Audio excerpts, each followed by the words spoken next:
നമുക്ക് കോഴിക്കോട് വരെ ഒന്ന് പോകാം. അവിടെ അരീക്കോട് 4 ഗ്രാം MDMA-യുമായി യുവാവ് പിടിയിലായിട്ടുണ്ട്. അരീക്കോട് സ്വദേശി സഹദ് സമാനാണ് പിടിയിലായത്. സഹദ് മുൻപും MDMA കേസിലൊക്കെ 8 മാസത്തോളം ജയിൽ ശിക്ഷ അനുഭവിച്ചിട്ടുള്ള ആളാണ്. എന്നിട്ടും ഒരു മാറ്റവും ഉണ്ടായിട്ടില്ല എന്നാണ് നമ്മളപ്പോൾ മനസ്സിലാക്കേണ്ടത്. സിനോജ് തോമസ് ഉണ്ട്. സിനോജ്, ഈ വെളുപ്പാങ്കാലത്ത് തന്നെ രാവിലെ തന്നെ MDMA കേസൊക്കെയാണ് പ്രേക്ഷകരിലേക്ക് എത്തിക്കേണ്ടി വരുന്നത്.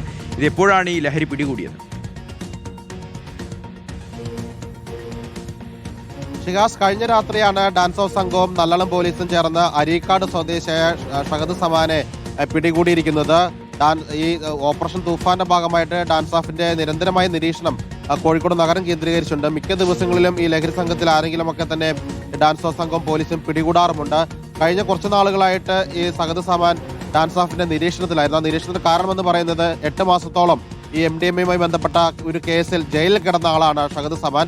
ജയിലിൽ നിന്ന് പുറത്തിറങ്ങിയ ശേഷം ഈ ഷഹദ് സമാനമായ രീതിയിൽ ലഹരി കച്ചവടം, ലഹരി ഉപയോഗം നടത്തുന്നുണ്ടെന്ന് ഡാൻസ് ഓഫിന് വിവരം കിട്ടിയിരുന്നു. അങ്ങനെയാണ് ഇദ്ദേഹത്തെ നിരീക്ഷിച്ചു പോകുന്നത്. ഇന്നലെ ലഭിച്ച രഹസ്യ വിവരത്തിന്റെ അടിസ്ഥാനത്തിലാണ് അരീക്കാടുള്ള ഷഹദ് സമാന്റെ വീട്ടിൽ ഈ ഡാൻസ് ഓഫ് സംഘം രാത്രിയോടുകൂടി എത്തുന്നത്. വീട്ടിൽ ചെന്ന് പരിശോധന നടത്തിയ സമയത്ത് അയാളുടെ പോക്കറ്റിൽ നിന്ന് തന്നെയാണ് 4 ഗ്രാം MDMA കണ്ടെത്തിയിരിക്കുന്നത്. ഏതായാലും ഡാൻസ് ഓഫ് സംഘത്തിന്റെ ഈ ഓപ്പറേഷൻ തൂഫാന്റെ ഭാഗമായുള്ള പരിശോധന തുടരുകയാണ്. അതായത് വിതരണക്കാരെയും ഇത് വിൽപ്പന നടത്തുന്നവരെയും ഒപ്പം തന്നെ ഇത് കൊണ്ടുവരുന്ന ആളുകളെയും ഇത് ഉപയോഗിക്കുന്ന ആളുകളെ ഉൾപ്പെടെയാണ് ഡാൻസ് ഓഫ് സംഘം പിടികൂടിക്കൊണ്ടിരിക്കുന്നത്. ഏതായാലും നല്ലളം പോലീസിന്റെ സഹായത്തോടു കൂടിയാണ് ഇപ്പോൾ ഷഹദ് സമാനെ വീണ്ടും അറസ്റ്റ് ചെയ്തിരിക്കുന്നത്. ഷിഹാസ്. ശരി സിനോജ്.